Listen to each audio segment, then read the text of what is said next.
सुकृत world क्लासेसमध्ये आपल्या सगळ्यांचं पुन्हा एकदा स्वागत आहे. आज आपण 10वीच्या अभ्यासक्रमातील दुसरा पाठ पाहणार आहोत, ज्याचं नाव आहे व्यसने मित्रपरीक्षा. म्हणजेच व्यसन म्हणजे संकट. संकटाच्याच काळामध्ये आपल्या मित्रांची खरी परीक्षा होते. द्वितीय पाठः व्यसने मित्रपरीक्षा. म्हणजेच a friend is tested in difficulty or difficult situation. ही कथा कोणत्या ग्रंथातून घेतली आहे किंवा कोणत्या पुस्तकातून घेतली आहे त्याची माहिती घेण्यासाठी आपण सुरुवातीला प्रस्तावना वाचणार आहोत. हितोपदेशात स्वीकृता एषा कथा. म्हणजेच ही कथा हितोपदेशातून घेतलेली आहे. हितोपदेशस्य कर्ता नारायण पंडितः. हितोपदेशस्य 4 विभागाः सन्ति. हितोपदेशामध्ये हित उपदेश अशी जर आपण संधी विग्रह केला तर आपल्याला अर्थ लक्षात येतो. हित म्हणजे हितकारक आणि उपदेश म्हणजे सल्ला. आपल्या हितासाठी योग्य ते सल्ले किंवा योग्य ते उपदेश आपल्याला यातून दिले गेलेले आहे. असे हे हितोपदेशाचे जे पुस्तक आहे किंवा हितोपदेश नावाचा जो ग्रंथ आहे त्यातून ही कथा आपल्याला दिली गेलेली आहे आणि याचे लेखक आहेत नारायण पंडित. या पुस्तकामध्ये 4 विभाग आपल्याला दिसून येतात. पहिला आहे मित्रलाभः, सुहृद्भेदः, विग्रहः आणि संधिः. अशा 4 भागांमध्ये हे पुस्तक विभागलं गेलेलं आहे. ग्रंथे अस्मिन् पशुपक्षीणां कथा माध्यमेन नीतिवचनानी बोधितानी. या ग्रंथामध्ये पशुपक्षी यांच्या कथांच्या माध्यमातून आपल्याला नीतिवचन सांगितले गेलेले आहे. चांगले वचन किंवा चांगले उपदेश आपल्याला दिले गेलेले आहे. ज्याप्रमाणे पंचतंत्र या ग्रंथामध्ये आपल्याला पशुपक्ष्यांच्या माध्यमातूनच चांगला सल्ला किंवा आपल्याला कल्याणासाठी आपल्या हितासाठी जे काही सांगितलं गेलेलं आहे, तशाच पद्धतीने हितोपदेशात सुद्धा पशुपक्षी कथेंच्या माध्यमातून आपल्याला काही बोधपर कथा सांगितल्या गेलेल्या आहेत आणि त्यातून काही आपल्याला चांगल्या गोष्टी शिकवल्या गेलेल्या आहेत. तर त्यातीलच एक कथा आता आपण पाहणार आहोत. व्यसने मित्रपरीक्षा. म्हणजेच संकटाच्या काळात मित्रांची परीक्षा होते. पाठाचे भाषांतर करत असताना जेव्हा मी एक अक्षर वाचते तेव्हा तीच ओळ पुन्हा पुन्हा विद्यार्थ्यांनी माझ्यासोबतच रिपीट करायची आहे, त्याचं भाषांतर करायचं आहे आणि त्याचबरोबर शब्दांचे संधी विग्रह करत करत आपण त्या शब्दांचा अर्थ जाणून घेणार आहोत. तेव्हा महत्त्वाच्या शब्दांच्या खाली किंवा जे शब्द तुम्हाला कठीण वाटतात त्या ठिकाणी तुम्ही शब्दांचा अर्थ लिहून घेणे गरजेचे आहे आणि त्यानंतर पाठ माझा शिकवून झाल्याच्या नंतर पुन्हा एकदा तुम्ही भाषांतर करणं आवश्यक आहे. अस्ति एकम चंपकम नाम अरण्यम. Means there was one forest whose named Champakam. एक चंपकम नावाचं अरण्य होतं. क वर टिंब आहे, त्याचा अनुस्वार त्याचा जो उच्चार आपण करतो तो म म्हणून करतो, तेव्हा चंपकम असंच वाचायचं. एकम चंपकम नाम अरण्यम. चंपक नावाचं एक अरण्य होतं. There was one forest whose named Champakam. अरण्ये चित्रांगो नाम मृगः एकाक्षो नाम काकः च स्नेहेन निवसतः. आता या ठिकाणी मुलं वाचत असताना नेमका गोंधळ होतो की एकत्र अशी सगळी लाईन वाचत असताना चित्रांगो नाम मृगः एकाक्षो नाम काकश्च स्नेहेन निवसत असं सलग वाचल्यामुळे त्या वाक्याचा अर्थ लागत नाही. तेव्हा मुलांनी चित्रांग आणि एकाक्ष या दोनही नावांच्या खाली अंडरलाईन करायचं आहे. त्याचं कारण असं की विद्यार्थ्यांना जेव्हा नावं विचारले जातात, या पाठावरचे प्रश्न जेव्हा दिले जातात तेव्हा विचारलं जातं की त्यामधील मृगाचं नाव काय होतं, काकहचं नाव काय होतं, म्हणजेच कावळ्याचं नाव काय होतं, हरिणाचं नाव काय होतं, अरण्याचं नाव काय होतं. तेव्हा नेमकं मुलं तिथे चुकतात आणि त्यांना तो शब्दच लिहिता येत नाही. इथे मी वाचत असताना अरण्ये चित्रांगः असं म्हणणार आहे, एकाक्षः असं म्हणणार आहे. तुम्हाला त्या ठिकाणी शब्द जरी ओकारांती दिसत असला तरी सुद्धा वाचत असताना आपल्याला एकेरी नावाचा उल्लेख करायचा आहे. आता मी अर्ध वाक्य वाचते, तिथपर्यंत त्या वाक्याचा त्या शब्दाचा अर्थ काय होतो तो नेमका पहा. अरण्ये चित्रांगो नाम मृगः. म्हणजे अरण्यामध्ये चित्रांग नावाचे हरिण आणि एकाक्षो नाम काकः च स्नेहेन निवसतः. एकाक्ष नावाचा काकः म्हणजे कावळा राहत होता. एकाक्षः नाम म्हणजे एकाक्ष नावाचा कावळा. शचा आपण संधी विग्रह करत असताना श निघून गेला आणि शच्या जागी विसर्ग लागलेला आहे. काकः असा शब्द तयार होतो. कच्या पुढे 2 विसर्ग आणि चचा अर्थ आहे आणि. हे आणि कुठे लागला तर मृगहच्या नंतर आपण मराठीमध्ये आणि म्हटलेलो आहे. अरण्यामध्ये चित्रांग नावाचे हरिण आणि एकाक्ष नावाचा एक कावळा स्नेहेन निवसतः. हे दोघेही स्नेहेन म्हणजे प्रेमाने राहत होते. स्म म्हणजे होते. एकदा चित्रांग वने भ्रमण केनापि शृगालेन अवलोकितः. एकदा चित्रांग, पहा या ठिकाणी वरती जो चित्रांगो शब्द होता तो या ठिकाणी एकवचनी दिलेला आपल्याला दिसतो आहे. एकदा हा चित्रांग म्हणजे वन्स अ डिअर वने भ्रमण, जेव्हा तो वनामध्ये फिरत होता, while wandering in the forest केनापि शृगालेन अवलोकितः. केन अपि, अपि म्हणजे अल्सो म्हणजे सुद्धा, केन म्हणजे कोणत्या तरी एका शृगालाच्या द्वारे पाहिल्या गेला. म्हणजे एक कोल्हा होता, शृगालेन, शृगाल म्हणजे कोल्हा. हा शब्द सुद्धा विद्यार्थ्यांनी लक्षात ठेवायचा आहे. त्या ठिकाणी सुद्धा तुम्ही अंडरलाईन करून घ्या, कारण पुढे जाऊन या शृगालाचं नाव आपल्याला कळणार आहे. तो शृगाल जो होता त्या अरण्यामध्ये, त्याच्याद्वारे त्या हरणाला पाहिल्या गेलं. अवलोकितः म्हणजे नोटिसेड bye. Once, when deer wandering in the forest, he was noticed by one fox. एका कोल्ह्याच्या द्वारे तो पाहिल्या गेला, म्हणजे एका कोल्ह्याला तो दिसला. क्षुद्रबुद्धी नाम सह शृगालः. क्षुद्रबुद्धी असे त्या कोल्ह्याचे नाव होते, जो स्वार्थ हेतूना मृगेन सह मित्रताम यच्छत. क्षुद्रबुद्धी नाम सह शृगालः. A fox who is named Kshudrabuddhihi, he wanted to be friendship with the deer. त्याला मृगासोबत मैत्री करण्याची इच्छा होती. विथ हिज सेल्फिश मोटिव्ह, स्वार्थ हेतूना, त्याचा स्वार्थ साध्य करण्यासाठी त्याला हरणाशी मैत्री करण्याची इच्छा होती. क्षुद्रबुद्धी नाम सह शृगालः स्वार्थ हेतूना मृगेन सह मित्रताम यच्छत. Means he want to be friendship with the deer with his selfish motive, who is named क्षुद्रबुद्धिः. अस्तंगते सवितरी क्षुद्रबुद्धिः Mrigen सह मृगस्य निवासस्थानं गतः. आता एकेका शब्दाचा अर्थ व्यवस्थित लक्षात घ्या. अस्तंगते, अस्त म्हणजे अस्ताला गेलेला, अस्तंगते म्हणजे अस्ताला गेल्यावरती. जेव्हा सवितरी म्हणजे सूर्य, सूर्याचंच दुसरं नाव सवितरी आहे. सिनॉनिम्स जेव्हा विचारले जातात तेव्हा हे शब्दार्थ व्यवस्थित लक्षात ठेवायचे आहे तुम्ही. पॅरेग्राफमधलेच शब्द विचारतात, परंतु मुलांनी भाषांतर न केल्यामुळे त्यांना तिथल्या तिथे तो शब्द दिसत नाही. सवितरी म्हणजे सूर्य असं तिथे पेन्सिलने विद्यार्थ्यांनी लिहून ठेवायचे. अस्तंगते म्हणजे at the time of sunset, म्हणजे जेव्हा संध्याकाळ झाली, सूर्य अस्ताला गेला, त्यावेळेला क्षुद्रबुद्धिः मृगेन सह मृगस्य निवासस्थानं गतः. Means a fox whose named Kshudrabuddhi went to the residence of a deer. तो कुठे गेला? तो मृगेन सह म्हणजे मृगाच्या सोबत, मृगस्य निवासस्थानं गतः, त्या मृगाच्या निवासस्थानी गेला. म्हणजे मृग म्हणजे हरिण, आणि जिथे तो हरिण राहत होता त्या ठिकाणी क्षुद्रबुद्धी मृगासोबत गेला. म्हणजेच काय तर जेव्हा त्याने हरणाला पाहिलं, तो हरणाजवळ गेला आणि त्याने मैत्रीची इच्छा व्यक्त केली.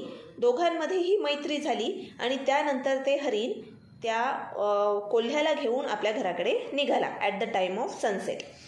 मृगशृगालौ दृष्ट्वा, या दोघांना पाहून, बाय सीईंग देम, काको वदत. संधी विग्रह करत असताना मुख्य नियम तुम्हाला माहीत असतील किंवा ते जाणून घ्या की जेव्हा अवग्रह येतो म्हणजे एस सारखा सिम्बॉल तुम्हाला दिसते, तेव्हा सुद्धा त्याच्या अलीकडे आलेला शब्द म्हणजे इथे ओकारांती शब्द आपल्याला दिसतोय काको, काकह, आणि अवग्रह काढल्यामुळे पुढे आपल्याला अ लावायचा आहे, अवदत. काकह अवदत म्हणजे कावळा म्हणाला की. कावळा कोणाला म्हणाला तर मृगाला म्हणाला, कारण मृग तिथे आलाय. ते दोघंही जण तिथे राहत होते त्या अरण्यामध्ये. ते दोघंही चांगले मित्र होते. आणि जेव्हा त्याने पाहिलं की हा कोल्ह्याला घेऊन येतो आहे, तेव्हा कावळा त्याला म्हणाला, त्या चित्रांगाला म्हणजेच त्या हरणाला म्हणाला की सखे चित्रांग, ओ फ्रेंड चित्रांग, को अयम द्वितीय, हु is the another, who is he, हा कोण आहे दुसरा जो तुझ्यासोबत आलेला आहे. को अयम द्वितीय म्हणजे कह अयम द्वितीय. आत्ताचाच रूल इथे सुद्धा लागू होतो. का कह अवदत, तसंच इथे कह अयम म्हणजे अवग्रह काढून आपण पुढे अ लावलेला आहे. हा दुसरा कोण आहे. मृगः अब्रूत म्हणजे द डिअर सेड जंबुकोयम. पुन्हा संधीचा तोच प्रकार इथे आपल्याला लावायचा आहे. जंबुकः अयम. फॉक्स यालाच जंबुकसुद्धा म्हटल्या जातं. जंबुक म्हणजेच कोल्हा. हा जंबुक आहे म्हणजेच हा कोल्हा आहे. He is a fox. अस्मत् सख्यम इच्छती. व्यवस्थित दोन शब्द वेगळे करायचे विद्यार्थ्यांनी. अस्मत् सख्यम इच्छति म्हणजे आपल्यासोबत सख्य म्हणजे मित्रता करण्याची त्याची इच्छा आहे. He desires to be our friend म्हणजेच त्याची इच्छा आहे आपल्यासोबत मैत्री केली गेली पाहिजे. काकः उपादिशत. At that time the crow advised him because he was the true friend of a dear.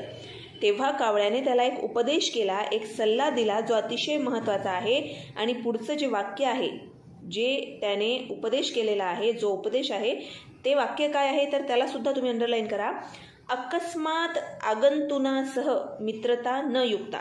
मी परत डिझॉल्वेशन करते. अकस्मात आगंतुना सह मित्रता न युक्ता. मित्रता न युक्ता म्हणजे do not friendship with the person who comes suddenly or surprisingly means who is unknown for us. We should not friendship with them. जे कोणी अचानक आलेले असतात किंवा अचानक येऊन आपल्यासोबत मैत्री करण्याची इच्छा करतात, अशा अनोळखी व्यक्तीसोबत मैत्री करणं योग्य नाही. अकस्मात आगंतुना आलेल्याच्या सोबत आलेल्यासह मित्रता न युक्ता. Do not friendship with the person who come suddenly और सरप्राइजिंगली और विथ अननोन पर्सन. तद आकर्ण्य. मी परत डिझॉल्वेशन केलेलं आहे. तद आकर्ण्य ते ऐकून बाय हिअरिंग. जंबुकः सकोपम आह. जंबुकः म्हणजेच फॉक्स, सकोपम म्हणजे with अँगर. means the after hearing this, after listening the advice from the crow, he said angrily, मृगस्य प्रथमदर्शने भवान अपि अपरिचितः एव आसीत्. मृगस्य प्रथमदर्शने when you meet first time with deer, you were also unknown for each other. यथा अयं मृगः मम बंधुः तथा भवान अपिहि. म्हणजे जसा तो मृग माझा बंधू झालेला आहे, आता माझा मित्र झालेला आहे, माझा सखा झालेला आहे, तसाच तू सुद्धा आहेस माझ्यासाठी. Just like a deer you are also my brother. You are also brother for me. मृगाप्रमाणेच तू सुद्धा माझा सखा आहेस. मृगः अब्रवीत. त्यावर या दोघांचं भांडण पाहता मृग म्हणाला की, म्हणजेच हरिण म्हणाला की, डिअर सेड अलम विवादेन, प्लीज स्टॉप द क्वारल. अलम विवादेन हे वाक्य सुद्धा कोण कोणास म्हणाले या ठिकाणी विचारले जाऊ शकतं. आता या पाठामध्ये तिघांचे डायलॉग आहेत. कधी जंबूक बोलतो, कधी मृग बोलतो, कधी कावळा बोलतो. तर ते जे वाक्य आहेत ना, कोणी कोणाला म्हटलेलं आहे हे व्यवस्थित लक्षात ठेवायचे. आणि हे तेव्हाच लक्षात राहतं जेव्हा तुम्ही भाषांतर योग्य पद्धतीने करता. तेव्हाच तुम्हाला कळतं की त्या वाक्याचा अर्थ काय आहे आणि कोण कोणास म्हणालं. तर हे वाक्य सुद्धा परीक्षेमध्ये बऱ्याचदा विचारलं गेलेलं आहे. अलम विवादेनं. विवाद म्हणजे भांडण आणि अलम म्हणजे पुरे करा. प्लीज इनफ और स्टॉप द आर्ग्युमेंट. वयम सर्वे आनंदेन एकत्र निवसामः. Let's all we live together happily. आपण सगळेजण एकत्र राहूया असं तो म्हणतोय. कोण म्हणतोय तर डिअर म्हणतोय, मृगः म्हणतोय. त्यावर कावळा काय म्हणतो? पुन्हा इथे संधी विग्रह आहे. काकेन उक्तम. काकेन बाय द क्रो. काकेन उक्तम. क्रो सेड एवमस्तु, लेट इट बी. अशा प्रकारे किंवा असेच असो किंवा असो. काकेन उक्तम एवमस्तु मीन्स लेट इट बी और ओके, ठीक आहे. किंचित कालनंतरम, आफ्टर सम टाईम, शृगालः मृगम अवदत. काही काळानंतर, आफ्टर सम टाईम म्हणजे काही दिवसानंतर, काही वेळ निघून गेल्याच्या नंतर, शृगालः म्हणजे फॉक्स, मृगम अवदत सेड टू द डिअर. आता हे वाक्य सुद्धा महत्त्वाचं आहे. वने अस्मिन एकम सस्यपूर्णम क्षेत्रम अस्ति. व्यवस्थित शब्दांचं विग्रह बघा मी कशी करते. वने अस्मिन या ठिकाणी मी वनः नाही केलं, कारण वने ज्या ठिकाणी सप्तमी विभक्ती असते त्या ठिकाणी त्या शब्दामध्ये बदल होत नाही अवग्रहाच्या आधी. म्हणजे एस सारखा सिम्बॉल तुम्हाला दिसतोय, त्याच्या आधी जर का सप्तमी विभक्ती आपण घेतली तर त्या सप्तमी विभक्तीला आपल्याला एकवचनी करायचं नाही आहे, कारण त्याचा अर्थ मग बदलतो. म्हणून वने अस्मिन मीन्स इन दिस फॉरेस्ट एकम सस्यपूर्णम क्षेत्रम अस्ति. There is a field with full of crops और फुल ऑफ ग्रेन.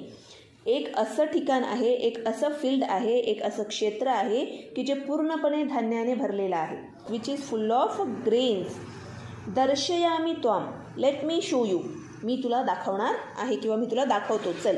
तथा कृते मृगः प्रत्यहम तत्र गत्वा सस्यम अखादत. आणि नंतर त्याने त्याला ती जागा दाखवली, ते शेत दाखवलं, तेव्हा तो दररोज हरिण तिथे जायला लागला ते धान्य खाण्यासाठी. तथा कृते म्हणजे आफ्टर सीइंग दॅट फील्ड मृगः प्रत्यहं तत्र गत्वा सस्यम अखादत. The deer was went there every day and ate the crops. अखादत म्हणजे त्याने खाल्लं होतं, तिथलं सगळं जे धान्य आहे ना ते तिथे जाऊन खात होता. तद दृष्ट्वा एकस्मिन दिने.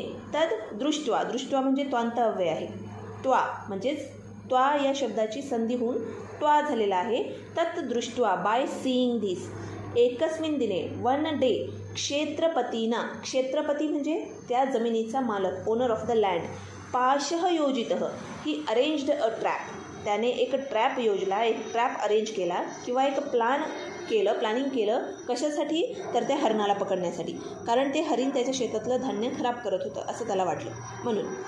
तददृष्ट्वा एकस्मिन दिने क्षेत्रपतीना पाशः योजितः. By seeing one day the owner of the land arranged a trap. तत्रागतः मृगः पाशैः बद्धः and then the deer was caught in the net. त्यानंतर मात्र ते डिअर जे आहे ते त्या नेटमध्ये अडकलं किंवा त्या जाळ्यामध्ये बांधल्या गेलं, जाळ्यामध्ये अडकून गेलं. सह अचिंतयत. तो विचार करायला लागला.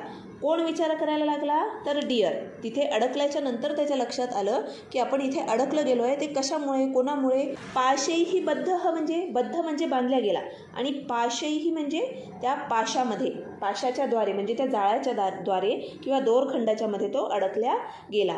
पाशैही, बवर जी रफार आलेली आहे त्याचा विसर्ग शला लागणार आहे. पाशैही बद्ध. सह अचिंतयत. ही थॉट दॅट इदानीं मित्रान्येव शरणं मम. Now only my friend refuse me.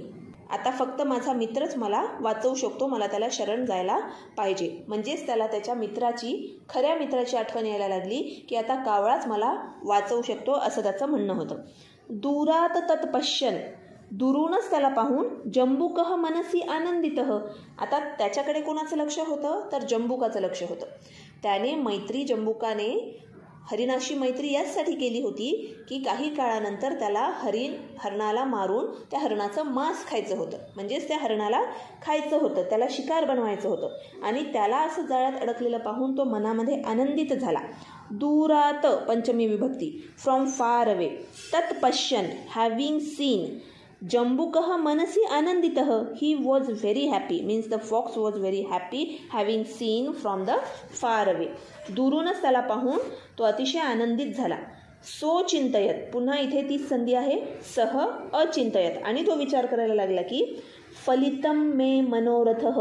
Now my desire will be fulfill. आता माझं जे मनोरथ आहे, माझी जी इच्छा आहे, डिझायर जे आहे ते आता फुलफिल होणार आहे, फलितम होणार आहे. म्हणजे जी माझी इच्छा आहे ना ती फळाला येणार आहे. इदानीम प्रभृतम भोजनम प्राप्स्यामी. इदानीम म्हणजे हे, प्रभृतम म्हणजे हेवी, खूप जास्त प्रमाणामध्ये. हेवी भोजनम म्हणजे मील. प्राप्स्यामी म्हणजे मला मिळणार आहे. I shall get heavy meal. खूप सारं भोजन मला आता मिळेल. मृगः तम दृष्ट्वा अब्रवीत. मी इथे स वाचलेलं नाही. मृगः तम, सचा विसर्ग झाला जो मृगला लागला. मृगः तम दृष्ट्वा हॅव्हिंग सीन हिम म्हणजे त्याला पाहून मृग म्हणाला की मित्र छिंदी तावत मम बंधनम. तावन मम नाही तर तावत मम बंधनम. म्हणजेच तू काय करतो वर, माझं हे बंधन सोडव. म्हणजे इथे कोणीच नाही आहे, जोपर्यंत तो क्षेत्रपती किंवा ओनर ऑफ द लँड येत नाही, तू कृपया माझं हे बंधन सोडव किंवा हे तोडून टाक, जेणेकरून मी मुक्त होईल असं त्याला म्हणायचं आहे. आणि त्रायस्व माम, सेव मी, मला वाचव.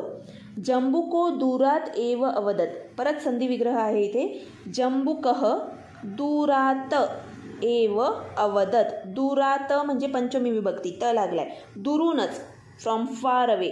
एव म्हणजे ओनली. अवदत आणि दुरूनच तो म्हणाला की, means the fox said from far away, from a distance. तो दुरूनच म्हणाला मित्र दृढः अयबंधः. This is a very tight. This cords are very tight. हे जे कॉर्ड्स आहेत किंवा हे जे बंधन आहे ना ते खूप टाईट आहे. स्नायू निर्मितां पाशान एतान कथम वा व्रतदिवसे स्पृशामी. आणि पुन्हा तो असं म्हणतो की स्नायू निर्मितान पाशान एतान. हे जे पाश आहेत तुला बांधलेले, हे जे दोरखंड आहेत ते कशापासून बनलेलं आहे, तर स्नायूंपासून निर्माण केलेले हे पाश आहेत. कथम वा व्रतदिवसे स्पृशामी. मी व्रताच्या दिवशी त्याला स्पर्श कसा करू? स्पृशामी म्हणजे स्पृश म्हणजे स्पर्श करणं. आणि कथम वा स्पृशामी म्हणजे मी कसं काय त्याला स्पर्श करू? माझा आजचा व्रताचा दिवस आहे. How can I touch this cords made of sinews on the day of vow म्हणजे व्रत दिवस. वोच्या जागी तुम्ही फास्ट पण म्हणू शकता. माझा उपवासाचा दिवस आहे किंवा व्रताचा दिवस आहे. VOW वोव. On the day of woe, how can I touch this cord which is made of the sinews? Sinews म्हणजे स्नायू, त्यापासून बनलेला आहे. इति उक्त्वा, हॅव्हिंग सेड लाईक धिस, असं म्हणून. उक्त्वा म्हणजे बोलून, इति म्हणजे this type. Having said such type, सह समीपम एव वृक्षस्य पृष्ठतः निभृतम स्थितः. काय केलं त्याने? समीपम एव जवळच असलेल्या, वृक्षस्य म्हणजे वृक्षाच्या, पृष्ठतः म्हणजे मागे, निभृतम स्थितः means he hidden behind a tree. इति उक्त्वा सह समीपम एव वृक्षस्य पृष्ठतः निभृतम स्थितः. Having said like this, he was hidden by a tree which is nearby. प्रदोषकाल म्हणजे रात्रीची वेळ. कावळा त्या हरणाला शोधत होता. आपला मित्र अजून कसा आला नाही म्हणून त्याच्या शोधामध्ये तो इकडे तिकडे फिरत होता. रात्रीच्या वेळी जेव्हा तो त्या ठिकाणी जाऊन पोहोचला तेव्हा त्याला दिसलं की प्रदोषकाले ॲट नाईट मृगम अन्वेषण, अन्वेषण म्हणजे शोधामध्ये, काकः तत्र उपस्थितः. द क्रो केम देअर मृगम तथाविधम दृष्ट्वा. तथाविधम म्हणजे तशा प्रकारचं पाहून, तशा सिच्युएशनमध्ये पाहून, तशा कंडिशनमध्ये पाहून की जो बांधला गेलेला आहे, संकटात आहे. Having seen the deer or having seen the condition of deer, he said स उवाच सखे किम एतत्. Friend, what happen, what is this? मृगेन उक्तम. देन द डिअर सेड सुहृद वाक्यस्य अनादरात बद्धः अहम. सुहृद म्हणजे मित्र, वाक्यस्य म्हणजे वाक्याच्या, अनादरात म्हणजे अनादर केल्यामुळे, बद्धः अहम, अहम म्हणजे मी, बांधल्या गेलो आहे. माझ्या मित्राच्या सल्ल्याचा अनादर केल्यामुळे मी आज इथे बांधल्या गेलेलो आहे. म्हणजेच काय तर कावळ्याने आपल्या मित्राला जो सल्ला दिलेला होता तो सल्ला न ऐकल्यामुळे, अचानक आलेल्याशी मित्रता करू नये असं जेव्हा त्याने सांगितलं तेव्हा त्याने ऐकलं नव्हतं आणि म्हणूनच आज तो बांधल्या गेलेला आहे असं तो डिअर म्हणाला. म्हणजेच तो म्हणतो की I was neglected the advice of my true friend and that's why I am imprison. आणि म्हणून मी बांधल्या गेलेलो आहे. उत्तमच, आणि असं म्हटल्या गेलेलं आहे की सुहृदाम हितकामानाम यह शृणोती न भाषितम. आता याचं वाक्य कसं करायचं बघा. सुहृदाम हितकामानाम, हितकामानाम म्हणजे जे ॲडव्हाइस कोणासाठी दिलेले आहे? आपल्या चांगल्यासाठी दिलेले आहे, आपल्या हितासाठी दिलेले आहे, आपल्या कल्याणासाठी, फॉर वेलफेअर ऑफ अस.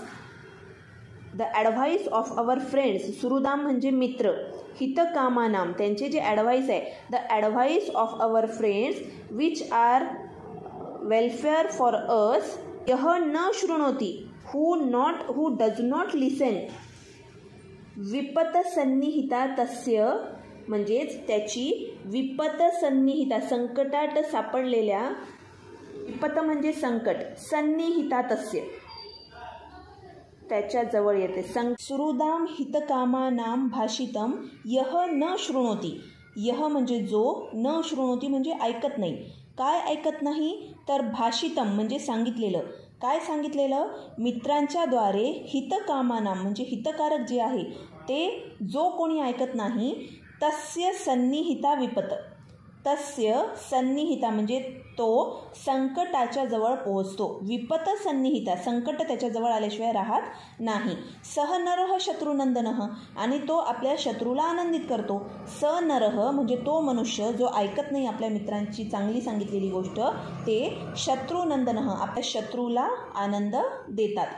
आता व्यवस्थित त्याचं ट्रान्सलेशन करूया.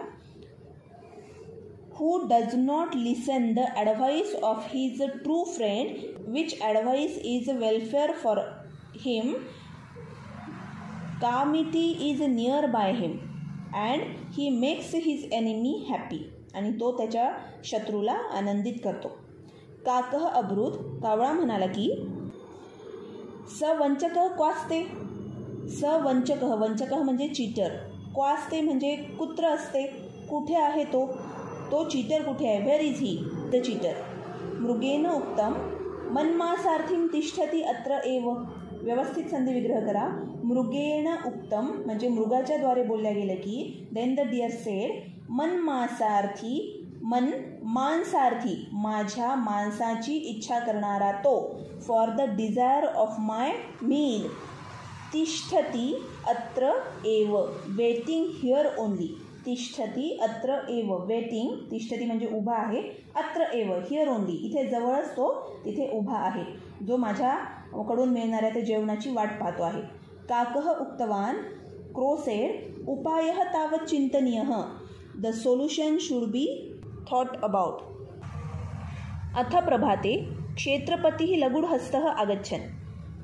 At the time of morning means in the early morning. क्षेत्रपतीही लच्या वर जो रफार आहे त्याचा विसर्ग तीला लागलेला आहे. क्षेत्रपतीही लघुहस्तः म्हणजे owner of the land came with a stick in his hand.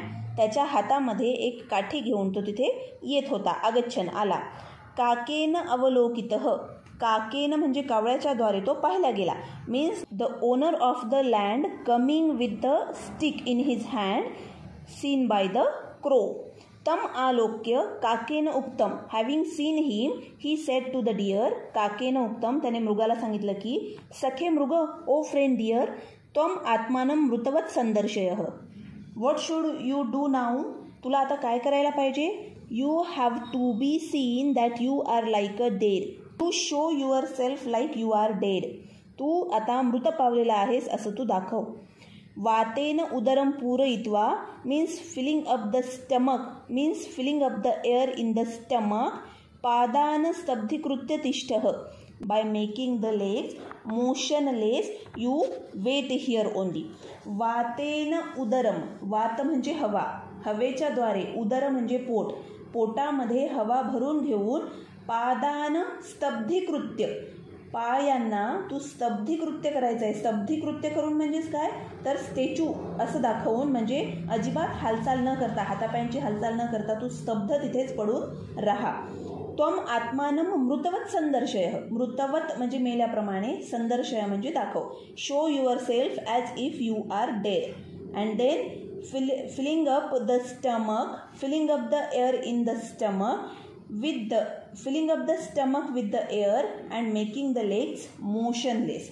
यदा अहम शब्दम करोमी, when I shall make a noise, जेव्हा मी शब्द करेल म्हणजे आवाज देईल तुला, जेव्हा मी एखादा आवाज करेल तेव्हा तुला काय करायचं आहे. तदा ॲट दॅट टाईम त्वम उत्थाय वेकअप अँड सत्वरम पलयिष्यसे, and you have to run away quickly, आणि तुला लगेचच पळायचं आहे. म्हणजेच काय तर हा मृत झालेला आहे, मेलेला आहे असं पाहून तो क्षेत्रपती म्हणजेच तो त्या जमिनीचा मालक काय करेल की त्याच्यावरची जी जाळी आहे किंवा जे दोरखंड आहे ते सोडवून देईल, आणि तेव्हाच हा कावळा आवाज करून त्याला एक सूचना देईल किंवा हिंट देईल की आता ते दोरखंड काढल्या गेलेला आहे, म्हणजे तू इथून पळू शकतोस. लगेचच मी आवाज केल्याच्या नंतर तुला तिथून पळून जायचं आहे. मृगः तथैव स्थितः, आणि त्याची ही युक्ती ऐकून मृग तसाच पडून राहिला. He remain like that, the deer remain like that. मृगः तथैव स्थितः, त्या सचा मी विसर्ग केलेला आहे मृगः या ठिकाणी. क्षेत्रपतीनं मृगः अवलोकितः उक्तंच, the owner of the land saw the deer and said आहा स्वयं मृतो असि, यू आर डेड. सह मृगम बंधनात व्यमुंचत, he release the deer from the bondage. ततः काकम शब्दम श्रुत्वा, and after that having heard the noise of the crow, मृगः सत्वरम पलायितः, the deer run away quickly. तम उद्दिश्य क्षेत्रपतीना, तेव्हा त्याला कळलं की हा तर पळत निघालाय, म्हणजे हा जागा होता, आणि जसा तो हरिण पळायला लागला त्याचबरोबर झाडाच्या मागे लपलेला कोल्हासुद्धा त्याच्या मागे पळायला लागला. आणि अचानक हरिण पुढे निघून गेल्याच्या नंतर त्या जाळ्याच्या ठिकाणी म्हणजेच त्या जमिनीचं जे मालक आहे जो क्षेत्रपती होता त्याच्या हाताखाली कोण आलं तर तो फॉक्स आला. म्हणजेच त्या काठीचा मार कुणाला पडला असेल तर तो त्या फॉक्सला बसलेला आहे. तम उद्दिश्य क्षेत्रपतीना क्षिप्तेन लगुडेन शृगालः तावतः, म्हणजेच तम उद्दिश्य त्याला मारण्यासाठी जो हात उचलला होता क्षेत्रपतीने, तर तो कुणावर बसला? त्या लगुडाच्या द्वारे, त्या काठीच्या द्वारे. क्षिप्तेन लगुडेन म्हणजे मारल्या जाणाऱ्या काठीने शृगालः तावद हतः, त्या शृगालाचीच हत्या झाली किंवा तो शृगालच मारल्या गेला. याचाच अर्थ काय आहे? The fox was killed by the owner, stick thrown by the owner of the land, aiming at the deer. म्हणजे ज्याचं उद्देश त्या डिअरला पकडायचं होतं, त्याच्या जाळ्यामध्ये कोण पकडला गेला? तर तो कोल्हा पकडला गेलेला आहे. अशा पद्धतीने प्रत्येक शब्दाचा अर्थ समजून विद्यार्थ्यांनी या पाठाचं भाषांतर करायचं आहे आणि सोबतच संधिविग्रहाचा सुद्धा अभ्यास होतो. आजचा हा पाठ तुम्हाला समजला की नाही ते मला जरूर कळवा. कमेंट बॉक्सच्याद्वारे तुम्हाला आजचा पाठ कसा वाटला आणि काही अडचणी आल्यास तर त्यासुद्धा मला त्या कमेंटच्याद्वारे तुम्ही विचारू शकता. पुढील पाठासोबत आपण लवकरच भेटणार आहोत. तोपर्यंत धन्यवाद. नमो नमः.